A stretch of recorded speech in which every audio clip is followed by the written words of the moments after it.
Hello everyone. This is an introduction for the lecture of Chemistry 267, General Chemistry 2. In this lecture today, we are going to talk about the experiment photometric determination of an equilibrium constant. We have several objectives in this experiment. We want to determine the direction of a reaction at equilibrium, and then calculate the equilibrium constant of a reaction and, and evaluate the most suitable number of ligands that bonds to the metal, and using ice table to calculate the concentrations of the reactants at equilibrium. So here we are going to be talking about the equilibrium constant. The equilibrium constant determines the direction of the reaction. So for example, we have this here, this reaction A plus B gives us C and D. Here we have the K value. This K value determines whether we have or we will have the more products of C and D or more reactants A and B, depending on the number, depending on the value of this number. So this value of K, if the value of K is greater than 1 or larger than 1, the mixture contains mostly products C and D. And then, if this value here is less than 1, the mixture contains mostly reactants A and B. If the value equals 1, that means the amount of products and reactants are about the same. So equilibrium. At equilibrium, a reaction is in a chemical equilibrium when the rate of the forward reaction equals the rate of the reverse reaction. In other words, the concentration of the reactants and products are constant. And the equilibrium constant is represented by this following equation. So for example, if you have this following reaction, A plus B gives us C and D, the products go on the numerator and the reactants go on the denominator. So that the Kc here is going to be equal the concentrations of the C to the power of the coefficient of the C, and multiplied by the d to the power of the coefficient of d divided by the uh, the concentration of A to the power of A, or which is the coefficient of A, and the concentration of B to the power of its coefficients.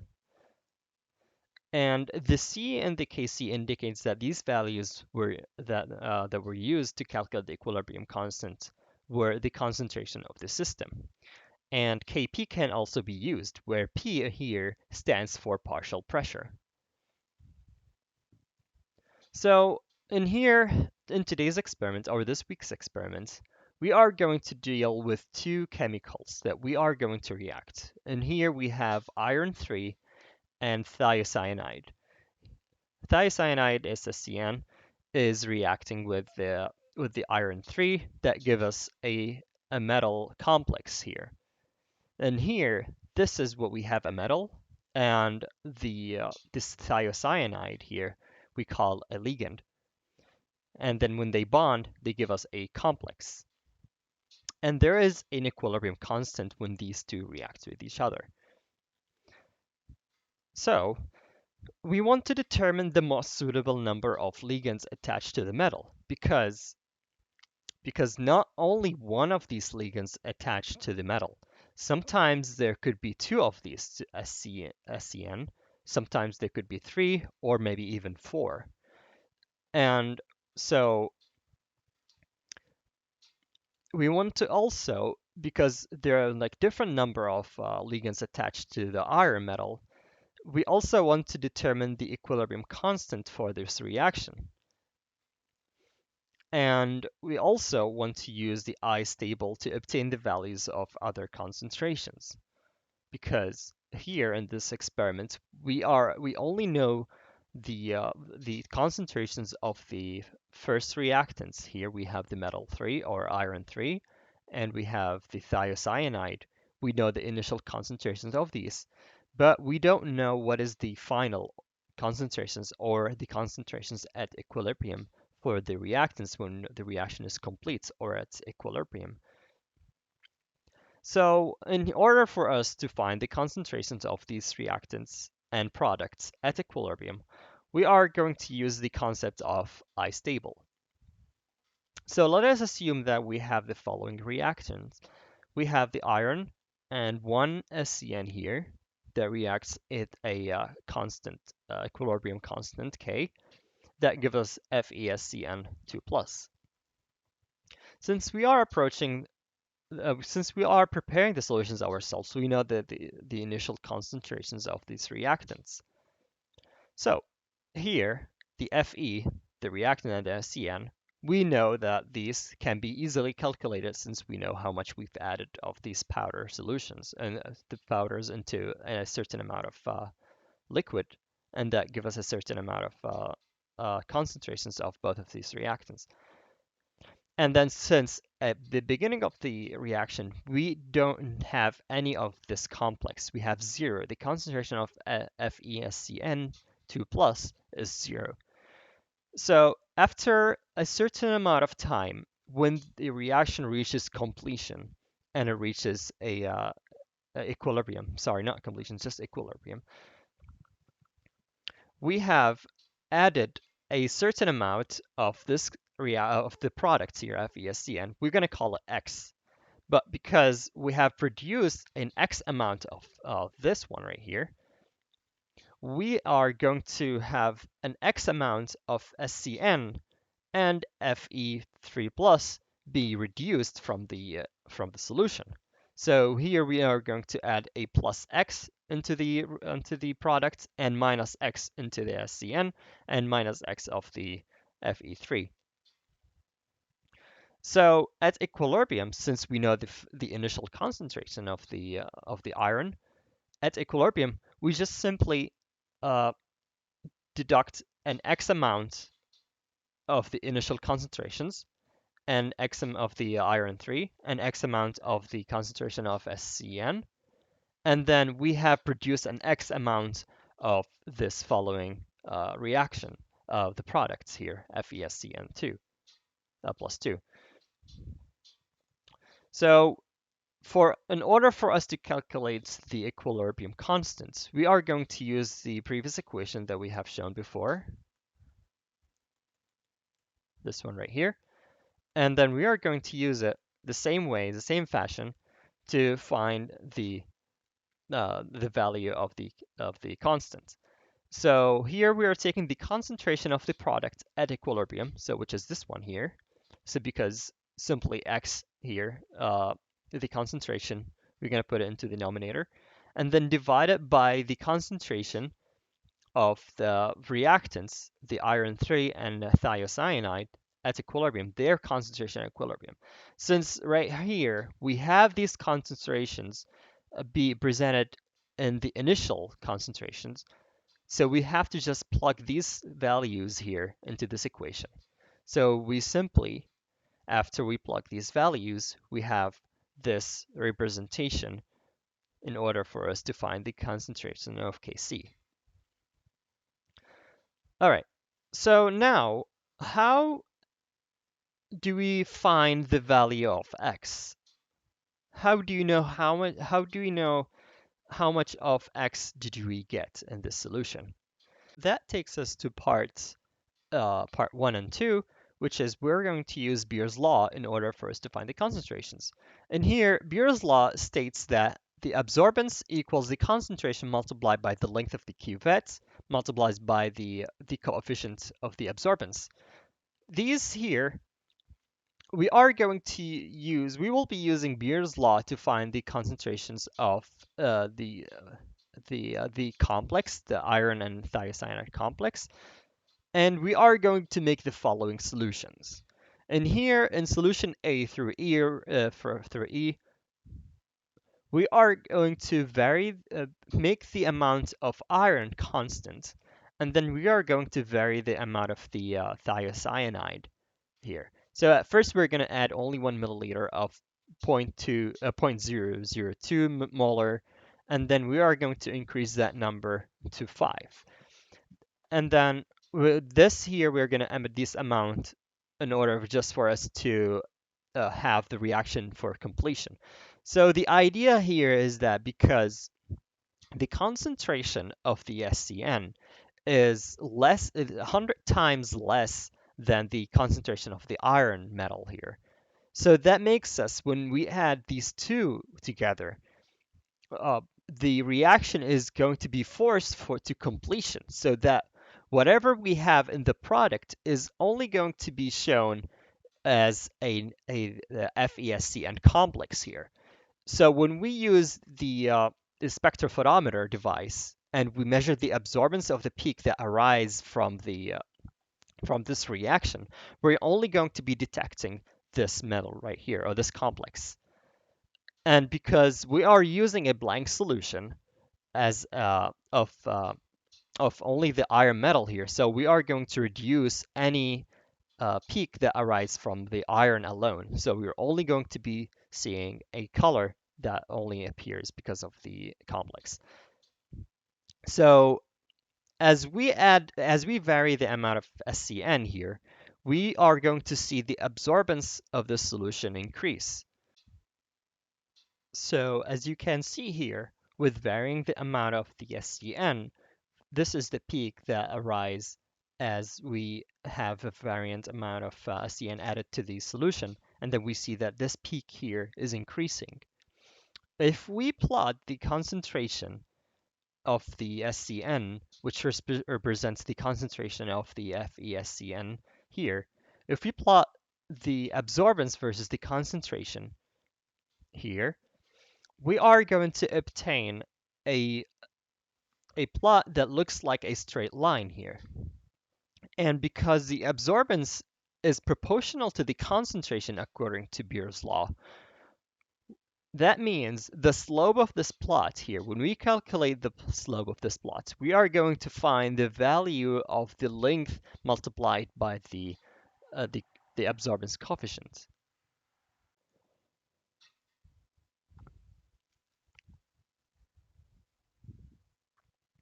So now that we have established a slope and that we got the value of the coefficient of this here.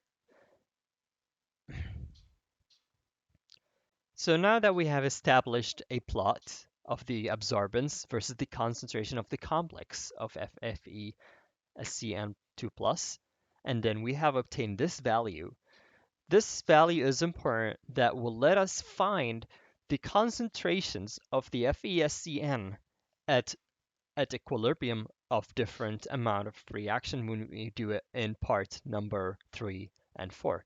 So in part number 3 and 4 right here, we are going to determine the equilibrium constant and the number of ligands bonded to the iron. So let us assume that we have the following reaction, as we said before. And then what we want to do right now is that we are going to have different values or different amounts of almost similar concentrations of both of these, the iron and the SCN. So at first, we are going to have a 3 milliliter of the iron 3 be reacting with 7 milliliter of the SCN. And then we are going to increase the amount of the iron 3, and then we will decrease the amount of the SCN in different trials. So we are going to have here 5 trials. In each trial, we are going to calculate the absorbance of each one of these. The value of the absorbance right here, we want to use this value of absorbance in order to calculate the concentration of the complex. So by using this equation right here, the concentrations equal, this is from Beer's law, so the value equals A, which is the absorbance, divided by the epsilon multiplied by L. So the A here, we can just get it directly from after we combine these two solutions together. And then we get the absorbance using the spectrophotometer. And these two, the epsilon and L, these values we got from the previous experiment here that we did from this plot. So this is the slope. The slope of this here goes into this equation right here. So this is going to be constant. You're only going to have one value of this. and you will have multiple values of absorbance that you will have to calculate the concentration for each one of these. All right, so, and then what are we going to do if we have two ligands bond to the iron? So if that's the case, we are going to have this following equation. Imagine that now we have iron 3 have two SCN bonded to the iron 3. In this case here, we are going to have a completely different reaction. So what's going to happen is that initially we're going to have an initial amount of iron, and an initial amount of the concentration of SCN, and also 0 here. But as X amount, after the reaction happens and it stays at equilibrium, X amount is going to be produced for the complex. However, an, a 2X amount of the SCN is going to be consumed in this case because we have it requires two of these in order for the reaction to happen. So we have to subtract 2x of this. And here for the iron, we only require to subtract 1x. So at equilibrium, uh, the concentration at equilibrium for all of these reaction for the iron is going to be the same as if we have one ligand. But for the SCN here, the concentration is going to have the value of the initial concentration of CN minus 2x. And for the complex, we only have 1x. So the the final equation that we are going to have here, and also don't forget that because we have a 2 here, we have to take this coefficient and put it to the power of the concentration.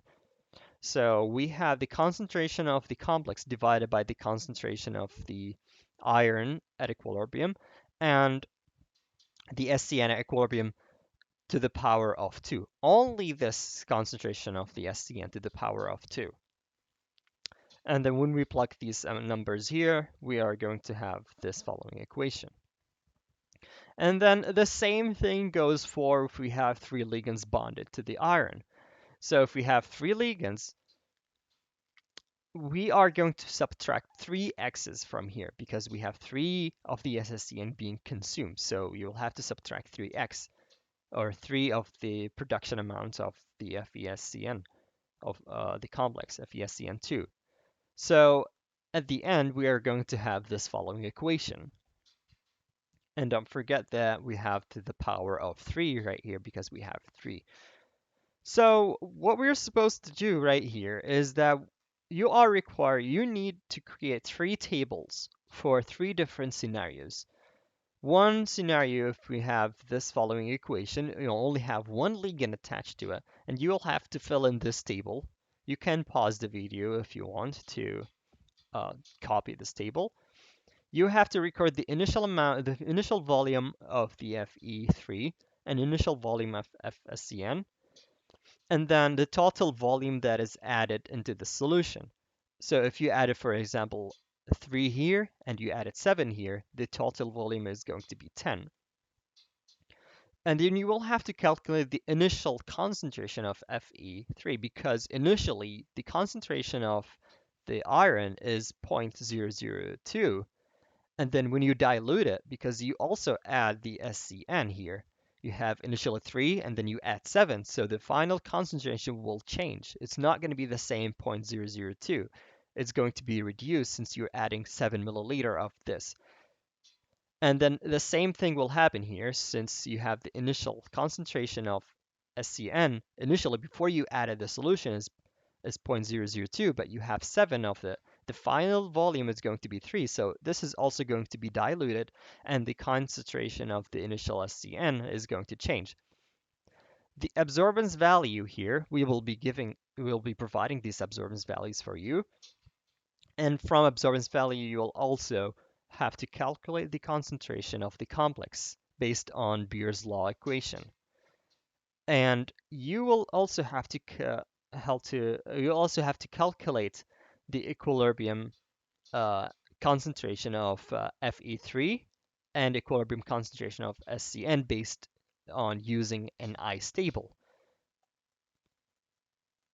from all these equations right here that we have gone through. So you'll use an ice table in order to find the concentration of these equilibrium of these two. So now that we have all these three values, the concentration of the complex, the concentration of the metal, the concentration of the ligand, you will have to use the equation of the equilibrium constant in order to find the value of this. And then you'll also have to do this second table right here when we have two ligands. And then you will have to find the concentration, oh, the K value when you have three ligands attached to it. So each one of these is going to have a different way of calculation. The K value, the calculation of the K value is going to be different since it varies to the power of the SCN, the concentration of the SCN that you have. And the value of also the equilibrium of SCN is going to be different since you are going to subtract a different amount of value on each of these trial scenarios. So here are questions for you. What is the most probable number of ligands that bonds to the metal in all these trials here? So how many metals? Is it like 1 SCN or 2 SCN or 3? Based on the numbers that you get. So what is the value of the equilibrium constant, the most probable number of the Kc value? And what is the direction of the reaction? Is it a forward reaction or is it a backward reaction, or it just doesn't have any direction, any specific direction, in which in that case we get a K equals 1. So this is the end of the lecture. If you have any questions, please contact your TA in order to get more information about these lecture.